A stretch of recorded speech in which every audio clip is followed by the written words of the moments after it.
안녕하세요. 결혼 문제로 골머리를 앓았던 30대 여성입니다. 이제는 어느 정도 정리가 되긴 했지만 그래도 이렇게 사연을 보내는 걸 마지막으로 훌을 털어버리려고요. 요즘 추세가 반반 결혼이길래 저도 반반 결혼을 하려고 했는데 그 과정이 어찌나 험난하던지. 솔직히 옛날처럼 남자가 집 해오고 여자가 혼수를 하는 거면 얼마나 좋았을까 몇 번이나 그런 생각이 들더라니까요. 물론 집값을 비롯해 이것저것 따져보면 시대역 행적이고 불공평하다는 것도 잘합니다. 하지만 반반 결혼이라고 해서 결혼 준비가 수월하지도 않았다 보니 그런 생각을 하게 된 것 같아요. 동갑내기 남자친구와는 꽤 오래 만나다 결혼 얘기까지 나온 건데 아무튼 연애할 때도 어느 정도 더치페이를 하긴 했지만 10원짜리 하나까지 칼같이 계산하는 정도는 아니었습니다. 게다가 연애 초반만 하더라도 저는 이미 사회생활을 하고 있었고 남자친구는 취준생이었거든요.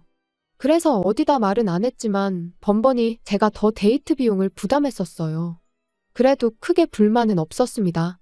그때만 하더라도 남자친구도 나름대로 아르바이트도 하고 그러면서 자기도 얼마라도 보태려고 하는 그런 게 있었거든요. 그리고 그런 모습을 보여주니 저도 저대로 데이트 비용으로 기분이 상한다거나 그런 일은 없었죠. 그러다 남자친구가 직장을 구했고 그러면서 그때부터는 어떤 때는 제가 내기도 하고 남자친구가 더 내기도 하고 그러니까 뭉뚱그려 대충 따져보면 남자친구가 4 제가 6 정도 낸 것 같아요. 그리고 남자친구도 이 부분이 내심 마음에 걸렸던 건지 결혼 이야기가 오가기 시작하자 먼저 이 이야기를 꺼내더라고요. 그래서 제가 그랬습니다. 어차피 결혼하고 나면 그 주머니가 그 주머니 아니겠냐고 너무 신경 쓰지 말라고요.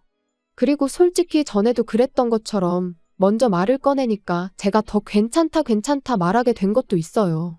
까놓고 말해서 당장 제가 남자친구한테 돈 얼마 받는다고 해서 제가 뭐 부자가 되는 것도 아니고 게다가 나름대로 긴 연애를 해오면서 남자친구의 성격이나 됨됨이에 있어서 제 나름대로 높은 점수를 주고 있었거든요. 그러니 뭐 굳이 꼬치꼬치 따져야겠다는 생각을 안 한 거죠. 그런데 결혼은 현실이라는 말이 정말 맞더라고요. 저희가 연애하는 동안에는 괜찮았는데 본격적으로 결혼 준비를 시작하면서부터는 번번이 부딪히기 일쑤였으니까요. 일단 결혼 이야기가 나오자 연애할 때처럼 결혼도 서로 부담하는 비율이 비슷했으면 좋겠다는 이야기가 나왔습니다. 그리고 여기까지는 뭐 딱히 거슬리거나 그럴 건 없었어요. 워낙 주변에 그런 커플들도 많았다 보니 오히려 당연하게 느껴질 정도였지요. 그런데 문제는 집을 구하려고 보니까 서울에서는 매매는커녕 전세도 대출 없인 어렵겠더라고요.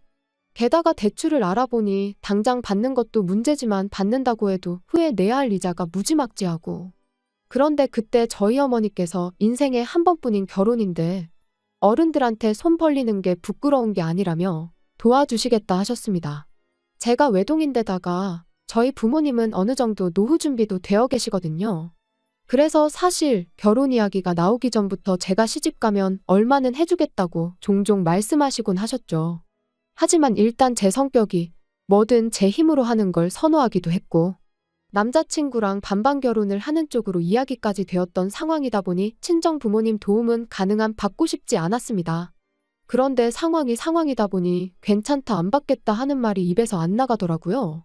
오히려 그때부턴 제가 친정에서 큰돈을 받아가면 남자친구한테 부담이 되진 않을까. 그게 제일 걱정이 되었죠. 제가 알기론 남자친구네 형편이 썩 좋지가 못해요. 그래서 남자친구가 취준생이던 당시에도 소위 노가다 일을 하면서 생활비를 충당한 적도 여러 번이었죠. 그러니 아무리 반반 결혼을 하기로 했다고 하더라도 내가 집에서 얼마를 받아올 테니 너도 받아와라 할 수는 없겠더라고요. 게다가 남자친구가 은근히 고리타분한 구석이 있어서는 그래도 남편이 가정을 이끌어 나가야 한다 뭐 그런 사고방식을 가지고 있었거든요.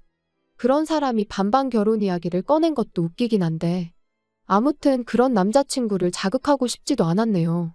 그래서 어차피 대출을 알아보고 있던 상황이었으니 은행 대출 대신 어머니 돈을 빌린 걸로 해서 전셋집을 구하기로 했습니다. 은행에 비하면 저희 어머니 돈은 똑같이 갚아야 할 돈이라곤 해도 심리적인 부분에 있어서 부담감이 확 줄어드니까요. 그것만으로도 감사할 일이었지요. 그리고 남자친구한테는 제가 집 문제를 해결한 만큼 결혼식 비용을 비롯해 같이 쓸 자동차와 가전을 해오면 어떻겠냐 했습니다. 그런데 당연히 알겠다고 할 줄 알았던 남자친구는 언짢은 표정을 지으면서 계산이 맞지 않는다더니 그때부터 언성을 높이기 시작했어요. 저는 왜 원금이 보장되는 집을 하고 자기한테는 써버리면 땡인 결혼식 비용을 하라고 하느냐면서요. 자기더러 해오라는 건 전부 다 사는 순간 중고가 되는 거라면서. 그러니까 자기가 무조건 손해라는 거였죠. 그런데 제 입장에선 저희 어머니 돈이 갚아야 하는 돈이라곤 해도 어쨌든 이자도 안 내고 게다가 제 돈도 목돈이 들어가고 그리고 무엇보다도 결혼이잖아요. 그런데 남자친구는 초장부터 우리가 헤어지기라도 하면 자기가 손해라는 소리나 하고 있었으니 말은 안 했지만 마음 한켠에선 그렇게 확신도 없으면서 결혼은 왜 하자는 건가 싶더라니까요. 하지만 이미 주변에다 결혼한다는 얘기도 했지. 그러니까 그 순간은 헤어진다는 생각보단 그럼 어떻게 합의점을 찾아야 할까를 더 생각했던 것 같아요. 그래서 그럼 어떻게 하길 원하냐고 물었습니다. 그랬더니 남자친구 말이 세상이 변했어도 남자가 집해오고 여자가 혼수해오는 게 그림이 맞지 않냐면서 제가 결혼식 비용과 혼수 그리고 자동차를 해오래요. 자기 돈은 전세금에 보태겠다고요. 황당하고 어이가 없었지요. 방금까지는 불공평하네 자기가 손해내 해가며 입에 개거품을 물어놓고는 이제 와서 저보고 그렇게 하라면 저는 뭐 그래 알겠어 하겠냐고요. 게다가 남자친구 논리대로라면 전세금도 반, 혼수도 반, 결혼식 비용도 자동차 값도 서로 똑같이 반반씩 내는 게 제일 공평한 거잖아요. 하지만 결국 좀 전에도 말했다시피 결혼 자체를 물을 생각까지는 당시만 해도 못했기에 알겠다고 했습니다. 한편으론 남자친구는 손해라며 목에 핏대를 세웠지만 제가 선뜻 하겠다고 하면 자기도 뭔가 느끼는 바가 있을 거란 생각도 했고요. 그런데 집으로 들어오는 내내 둘이 나눈 대화를 곰곰이 곱씹다 보니 남자친구는 처음부터 끝까지 자기 입장만 생각할 뿐이었지 정작 저희 어머니가 도와주시는 부분에 있어선 하다못해 감사하단 말 한마디 없었다는 게 떠올랐어요. 뭐 남자친구 입장에서야 어차피 갚을 돈이란 생각이었을지도 모르겠지만 엄밀히 따지면 저희 어머니 입장에선 그 돈으로 다른데 투자를 하실 수도 있는 거고 하다못해 가만히 은행에만 넣어놔도 이자는 붙는데 까놓고 말해서 저희 때문에 손해를 감수하시기로 하신 거잖아요. 하지만 이미 어느 정도 결혼 비용에 있어선 결론을 낸 상황이다 보니 다시 가타부타 따지기도 그렇고 그래서 마음이 좋진 않았지만 저 혼자 생각만 했지 남자친구한테 따지고 들지는 않았습니다. 지금 생각해보면 그때라도 따질 건 따졌어야 했다 싶지만요. 한편 남자친구도 저도 회사 일이 바빠지면서 각자 필요한 건 스스로 알아보기로 했습니다. 그리고 그렇게 열흘쯤 지나 남자친구를 만났어요. 그런데 카페에서 주문한 커피가 나오기도 전에 남자친구가 혼수 목록이라면서 종이 한 장을 들이대대요. 그래서 찬찬히 살펴보니 어딘가 좀 이상한 거예요. 우리 나이가 몇인데 돌침대는 웬 말이며 최신식 세탁기랑 건조기가 적혀 있었거든요. 제가 웃으면서 뜬금없이 무슨 돌침대냐고 물었습니다. 참고로 남자친구는 평소에 바닥도 딱딱하다고 눕기 싫어해요. 그리고 또 저희 부모님도 돌침대를 쓰셨던 적이 있어서 아는데 그게 나중에 이사라도 하게 되면 짐덩어리가 따로 없어요. 게다가 건조기 같은 경우도 저희가 전세로 알아보는 아파트는 옛날 아파트라서 베란다가 좁게 나와서 건조기는 따로 설치를 못한다고 들었거든요. 그리고 남자친구도 이미 알고 있었고요. 그런데 남자친구 말이 우리 쓸 게 아니고 자기 엄마 해드릴 거래요. 그러면서 실실 웃더니 하는 말이 시집 오면서 시부모님 가전 정도는 해올 거 아니었냐는데 어처구니가 없었죠. 그래서 제가 그럼 돌침대도 어머님 거냐고 물었습니다. 그랬더니 맞대요. 자기 엄마가 요즘 허리가 안 좋아지셨는데 누가 돌침대에서 자면 싹 낫는다고 한 모양이라며 그때부터 돌침대 노래를 부르신다나요? 그래서 돌침대도 필요하고 세탁기도 지금 어머님이 쓰시는 건 통돌이 세탁기인데 그건 넣고 꺼낼 때 허리를 숙여야 하잖아요. 그래서 세탁기도 바꿔드리면 좋을 것 같아서 적었다는 거예요. 사람이 왜 어이가 없어서 말문이 막힌다고 하죠? 제가 딱 그랬습니다. 말 그대로 말문이 막혀서 할 말을 잃었어요. 그런데 남자친구는 눈치가 있는 건지 없는 건지 계속해서 지 할 말만 이어가더라고요. 원래는 마음 같아서는 로봇 청소기도 해오라고 하고 싶었는데 그럼 저한테 너무 부담을 주는 것 같더라나요? 그래서 자기가 그건 빼준 거라면서 고맙지 않냐는데 원래 이 인간이 이렇게 뻔뻔했었나 싶고 별 생각이 다 들었네요. 결국 듣다 못한 제가 남자친구더러 내가 이거 다 해가면 너는 뭐 해올 거냐 물었습니다. 그랬더니 남자친구가 저더러 그게 무슨 소리냐면서 자기가 왜 뭘 해가야 하냐더니 저더러 뭔가 착각을 하고 있는 것 같답니다. 그리고는 덧붙이길 옛말에 남자는 장가를 가는 거고 여자는 시집을 온다는 소리 못 들어봤냐면서 남의 집으로 오는 사람이 선물을 사들고 오는 게 맞는 거 아니냐는 거예요. 지가 무슨 소리를 하는 건지 알고나 떠드는 건지 정말 벙찌더라고요. 그래서 정말 더는 못 들어주겠다며 저도 따지고 들기 시작했어요. 어디서 그런 말 같지도 않은 소리를 주워 듣고 와서는 그러냐고요. 그리고는 결혼할 생각이 있긴 하냐고 몰아붙이니 그제서야 남자친구가 하는 말이 알겠답니다. 생각해보니 제 입장에선 서운할 수도 있을 것 같대요. 그리고는 덧붙이길 시집 오면 자기 집 식구가 되는 거니 마지막이다 생각하고 뭐 하나 골라보랍니다. 자기가 사줄 테니 저도 저희 부모님께 효도나 한번 하라나요? 남자친구의 거들먹거리는 태도에 정말 진절머리가 났어요. 그래서 남자친구한테 누가 보면 내가 맨몸으로 결혼하는 줄 알겠다고 왜 태도가 그따위냐고 따졌지요. 그리고는 우리 엄마한테 돈까지 빌려가며 집을 구하는 마당에 마지막이 어쩌구저쩌구가 말이 되냐고요. 그랬더니 어차피 갚을 돈인데 뭘 그렇게 생색을 내냐는 거예요. 그러면서 솔직히 좀 치사하답니다. 딸 시집 가는데 돈을 그냥 주면 주는 거지 갚으라는 건 좀 모양 빠진다고요. 그리고 그 이야기를 듣는 순간 더는 상대할 가치도 없다 싶었습니다. 저희 어머니에게 감사한 마음은 고사하고 결혼 자체를 불손하게 여기고 있다는 게 너무 실망스러웠거든요. 진작에 감가상각 운운하면서 결혼 비용 불공평하다고 노래를 할 때 알아봤어야 했는데 좋게 좋게 넘어가려고 했던 제 실수였지요. 마음 같아선 결혼이고 뭐고 당장이라도 업자고 내지르고 싶었지만 그러기 전에 어떻게든 이 인간을 후회하게 만들어야겠다 싶대요. 그래서 남자친구한테 그런 식으로 생각하고 있는 줄은 꿈에도 몰랐다며 네 진심은 잘 알겠다 했습니다. 그리고는 실은 그렇지 않아도 우리 엄마가 돈을 뭘 갚냐고 갚지 말라셨다며 그런데 너는 공평한 게 중요한 사람 같으니 너도 똑같이 우리 집에서 해주는 만큼 해오라고 했지요. 그랬더니 남자친구가 눈을 동그랗게 뜨더니 당황한 눈치더라고요. 하지만 그러던지 말던지 저 먼저 피곤하다 말하고 자리에서 일어나 바로 집으로 돌아왔어요.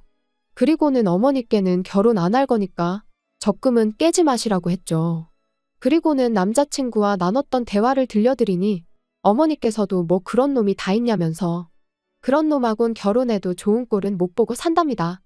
돈이 없는 건 둘째치고 그렇게 밴댕이 소갈딱지에 되도 않는 잔머리 굴려가며 계산기 두들기는 놈은 평생 그 모양 그 꼴로밖에 못 산다면서 말이에요.